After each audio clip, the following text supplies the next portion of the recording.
Cup events and the World Championships this year are overseas. With the Brazil Olympics, the Rio Olympics this year, they've got 2 World Cup events there at the end of the season, the final 2 legs. So it's like they tie up the season essentially after however many races they've got. They've got like 15 to 20 races or whatnot, QS and CT events, and basically they tie it all up. If it comes down to a super tight point score, then the riders are going to have to attend these last 2 events in Brazil, essentially to gain the most points out of these last 2 events to place themselves on a final standings for 2016 season. Did our Aussie is Brendan Bass? Yeah. Did he go? To the Philippines? The Philippines. No, he got married. Ah, chicks, man. Yeah, so He got married Monday straight after he got 4th in the final. He belted out and went and got married, and he's just been slaying. So many hopes and dreams have been ruined. He's been slaying so hard since. Yes, he. Okay. Yeah. Oh well, actually, I was asking that for a reason. Are there any land yachts boards in do you have any of your own product in this this race? I went to Coolangatta to a skate. I've got a 5-year-old boy. Did you go to Concrete And we just started Lines? getting into maybe Concrete Lines skate shop? I saw this great product stand of land yachts. Yeah, that's the Concrete skateboards. Lines. Yeah, Okay, in the yeah, Strand great there. shop. Really good shop. Epic, huh? Yeah, really. Nice big glass windows. Yeah. And it's just cool to know that That's the association. Yeah. Right. When you hear Yatesy and when you see land yachts at your local skate shop, might get a free sticker. Maybe. Dude, I'll hook you up with more than a free sticker. Bloody hell. Well, it made me knowing you from hearing you on the Pulse Expression podcast, and then seeing your product, the Land Yachts brand in it. in the skate shop. I don't care who you are, you feel like, I want to go for that now. What'd you think?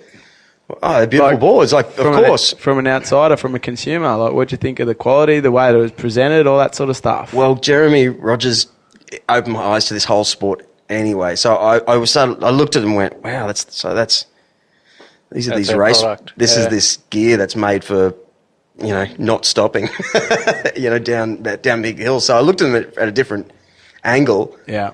What was I getting at here? But it made me want to. I understood now. This is a real guy on the Gold Coast with a product. It makes me want to hope that your boards are in this event. These races worldwide. We've got to get someone on those boards. That's what there's plenty like Bussy. This guy, he rides our boards. He's not actually affiliated with Land Yachts per se. I've been trying to plant the seed. And a couple of his mates that ride for us have been trying to plant the seed as well. But he's happy where he is at the moment. He doesn't want to commit to anyone, and he's happy just where he is. He's doing really well. So I'd like him to be riding for us, but in the same breath, I don't like to force anything onto anyone. And it's like I've always sort of said when I've been teaching different people how to ride, it's like, what feels good under your feet, what works for you. This Land Yachts board might not work for you. If you don't feel that, then you don't need to ride it, man. Don't ride it because I'm riding it. Right. What feels good for you? And I guess that's where sort of from a young age when you're a kid and stuff like that, it's like, well, when you're teaching kids and when you're sort of trying to, I guess, help kids along a path, you don't want to sort of come across as being this guy that's forceful in any way, shape or form. I'd prefer the kids to take as much from it as what they can, and if that means that they, stand on a board and they feel what's going on as compared to the next board beside them, and say there's 4 boards in a row, they can feel the differences, then they're learning heaps more than the person that's just told to ride that thing. Yeah, but I like the idea of a local, Jeremy, you had early skateboards, right? And I looked that up. After we did our podcast a few months ago, I looked it all up and I went, I love that idea. You went to China, you lived in the factory and you tried to get this, you made all these boards, right? Yeah.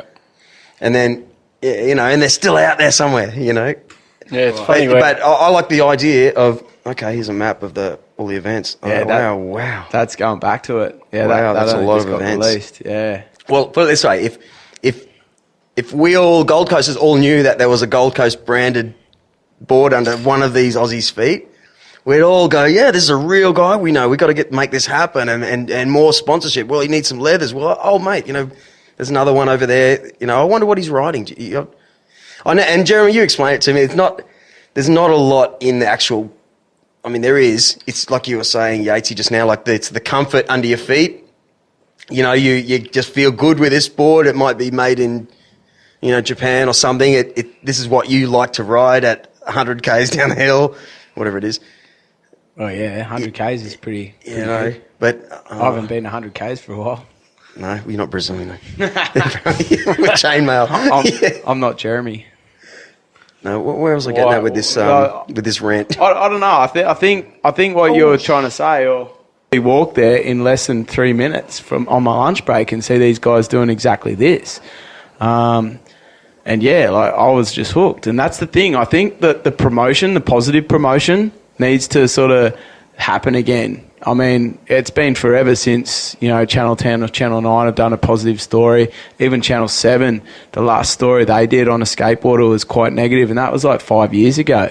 And all they're looking for is like a filler, really.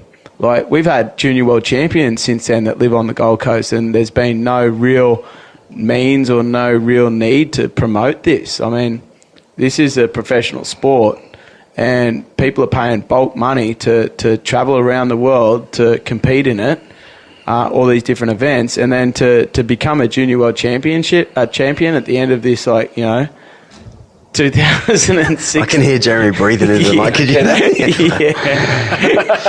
Yeah. He's gone.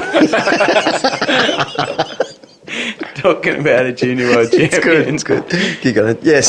So yeah, and I mean we've had 2 junior world champions here on the Gold Coast, and I believe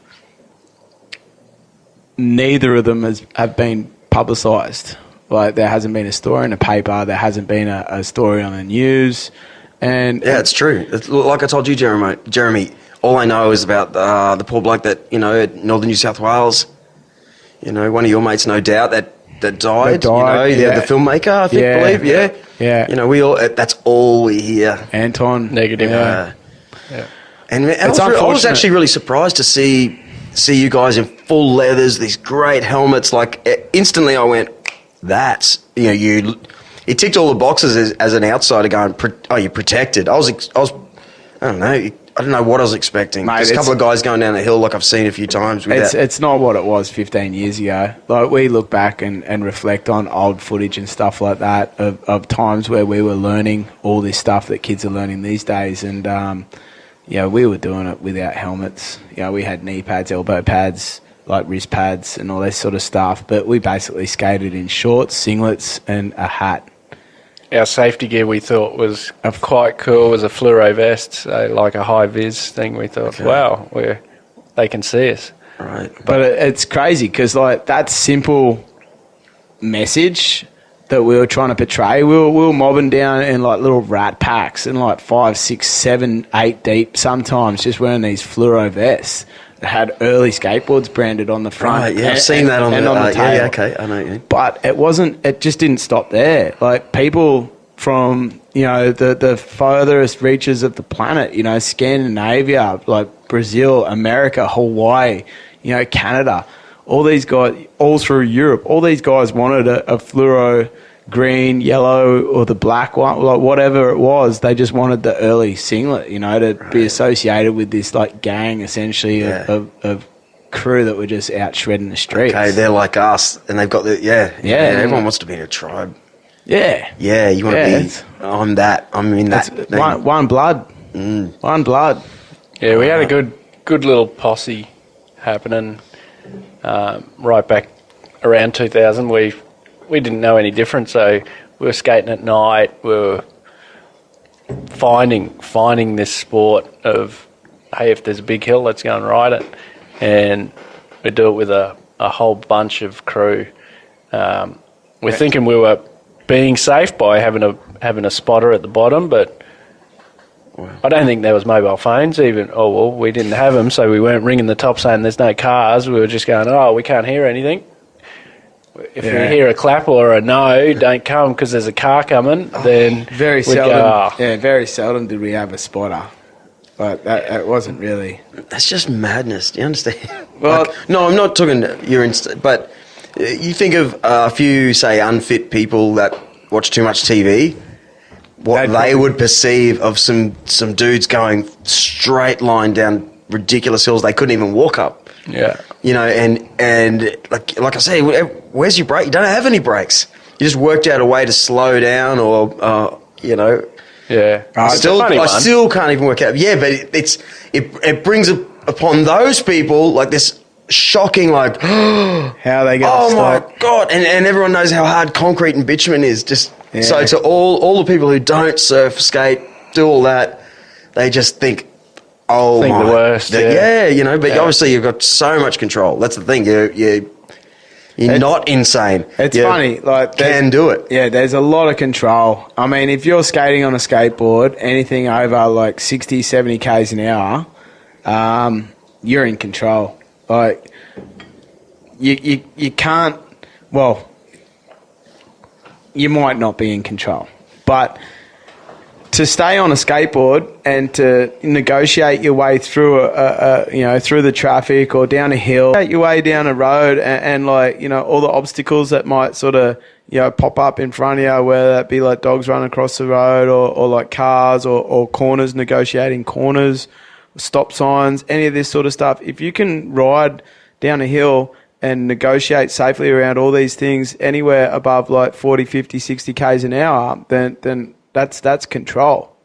It's the people that jump on a skateboard and think they can take on a hill, and they might only get to like 20 or 30 Ks an hour and get speed wobbles in a straight line, and they might not be wearing any protective equipment, and that's not control. And like that, unfortunately, it paints a bad picture for the people that are doing it right or trying to do it right. We were only just out skating the other day. I didn't tell you, Jez. It was just around the neck of around the road from your joint. And we were out skating, and I've got some buddies of mine that ride for Hogs Wheels over there in Spain. They're over here studying English in Brisbane, and they come down and stayed down here, and I showed them around a couple of spots. And we were out skating with this junior world champion, Connor, and these other two Spaniards, Gus and Christina, and man, we were just jamming this one corner, super mellow. It was quite steep, but super mellow, nice smooth pavement, quiet road, and we were just like hitting this slides around this one corner. And then all these kids came out because of school holidays. Oh, yeah. And we're like, there's some stickers, grommets, just like, if you're going to try this stuff, you got skateboards, make sure you try it, like, on the more mellow side of the hill, away from the road that we're skating on. Go over there in the cul-de-sac, because there's a cul-de-sac there, a little gradient. So make sure you wear a helmet. That's the first point of call. Make sure you wear a helmet. That's what I was getting at. There's something so cool about your green leather motorbike. It was like kids would go, yeah, I want to skate, but I want to look that cool. It's like when dudes see like a great race suit on a racer, or you know what I mean? Yeah. It's not. That's a great thing. Because for grommets, they'll go, I don't want to just I want that full the whole setup. Kit. Yeah. I need that leather. Yeah. I need that cool helmet that, that's... Yeah. So I'm sure... I can see where it's gone sort of wild in the old days, but now, I'm sure when even you guys put the leather on, you feel like you're on the board, like you're ready to race and everything feels tucked in, so to speak. Like you can... Tucked in is for sure. Like, you're super aero. It's crazy. If you go to any road that you've been skating with clothes and you put a set of leathers on, you're like 10% quicker. And if you tuck... and mentally... That's 10% quicker sort of standing up, trying to create as much draft as possible. You're not going slower. And then if you decide to tuck and to tighten your aerodynamic sort of field... like you're going to be a whole lot quicker, and this is. I want to ask: does anyone have webbed hands? Like, air brake? Like, is that ridiculous, dude? Like talking about webbed hands, like I've thought about stitching like this little wing